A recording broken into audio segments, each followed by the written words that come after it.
Hoy nos toca hablar de peritonitis tuberculosa. La peritonitis tuberculosa es una entidad poco frecuente, representa el 0,5% de los casos nuevos de tuberculosis y un 11% de las formas extrapulmonares.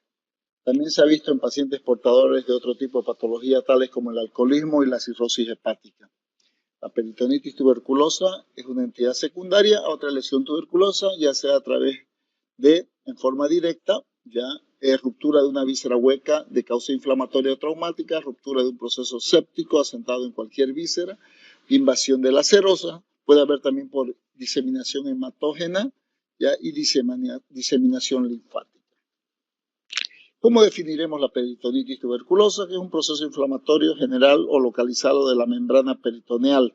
Sí, secundaria a una irritación química, puede ser infección bacteriana, necrosis local o contusión directa. Esta sería una definición general de peritonitis.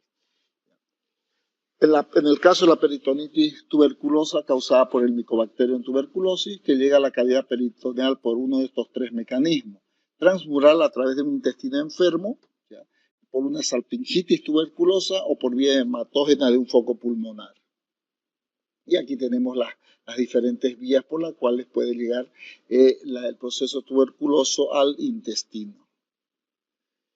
Dentro de las formas anatómicas tenemos una forma seca o fibrina adhesiva, se llama, y una forma húmeda o ascítica. Es muy característico estas granulaciones, cuando nosotros operamos, ver este tipo de granulaciones en el intestino, lo cual nos habla de una peritonitis tuberculosa. Vemos otras imágenes, ven aquí las granulaciones y múltiples adherencias en la zona también. Igualmente en esta parte vemos que las granulaciones no solo son externamente, sino en la parte interna se pueden observar algunas lesiones de tipo ulcerativo.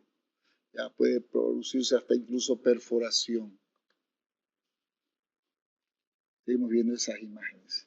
Dentro de las manifestaciones clínicas se caracteriza por un curso subclínico durante semanas o meses. El paciente no refiere muchas molestias, puede haber distensión abdominal, posteriormente presenta ascitis con características de exudado con valores de proteína entre 2.5 y 3 gramos por decilitro, después presentarse un dolor abdominal difuso, fiebre, derrame pleural unilateral, características similares a las que tiene el líquido acítico, ya con una frecuencia que puede variar entre 18 y 45%. Además puede haber diarrea, pérdida de peso.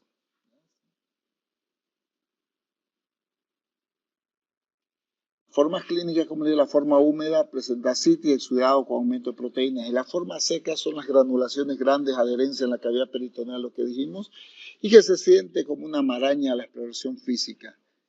En ambas formas hay fiebre intermitente, dolor e hipersensibilidad abdominal, anorexia, astenia y pérdida de peso. Malestar general, los implantes tuberculosos en la superficie peritoneal se pueden ver, como les dije, como esas granulaciones. La ascitis consiste en la acumulación de líquido en la cavidad abdominal. Dentro del diagnóstico, el método de elección para el diagnóstico pues, en la peritonitis es la laparoscopía con biopsia. Los hallazgos exploratorios son muy característicos. El peritoneo está engrosado con esos nódulos blancos amarillentos uniformes de aproximadamente 5 milímetros de diámetro. Pueden haber múltiples adherencias. No obstante, en ocasiones el aspecto macroscópico puede llevar a la duda con una carcinomatosis peritoneal. Es muy fácil poderse confundir, por eso es muy importante los antecedentes. Por lo que se debe realizar siempre una biopsia de los nódulos. Las complicaciones de esta técnica son mínimas, suele ser bien tolerada y facilita el diagnóstico rápido, además de la posibilidad de instaurar un tratamiento adecuado. El diagnóstico diferencial, como en ocasiones el diagnóstico diferencial con otros cuadros puede ser difícil. En un 37.5 de los casos la palpación de una masa abdominal orientaba el diagnóstico más hacia una neoplasia o un quiste que una peritonitis tuberculosa con una diseminación peritoneal, una metástasis peritoneal. Incluso no es raro que en su estudio se determinen marcadores tumorales como el CA125 y que su elevación pueda dar lugar a una confusión diagnóstica. El tratamiento, antibióticos tuberculosos, según el esquema del Ministerio de Bolivia. La cirugía se reserva para el diagnóstico si fracasa la biopsia con aguja o por las complicaciones como obstrucción intestinal, adherencias, la obstrucción intestinal por adherencia, ¿no? Fístula fecal, obstrucción intestinal, fístulas enteroentéricas, enterocutáneas. Ya puede haber la peritonitis por perforación también. Y el tratamiento, como les dijimos, es el esquema del Ministerio de Salud en base a isoniazida, rifampicina, piracinamida. Vamos a hablar un poquito de lo que son exudados y transudados, que es muy importante. Los espacios pleural, pericárdico y peritoneal contienen una cantidad mínima de líquido, menos de 25 miliequivalentes en la cavidad pleural. Solo es suficiente para mantener húmedas las membranas. El líquido se produce por la membrana parietal y se absorbe por la visceral.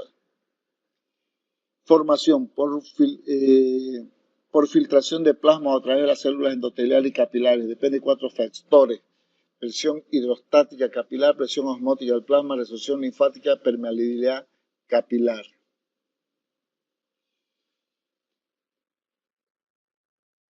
Cualquier estado patológico que afecte a uno o varios de estos factores da lugar a la colusión anormal del líquido o derrame en espacio pleural, pericárdico o peritoneal. ¿Qué es el exudado? El exudado acumula como resultado de la inflamación, formación por el exudado. El exudado se forma por aumento de la permeabilidad capilar o disfunción en la reabsorción linfática.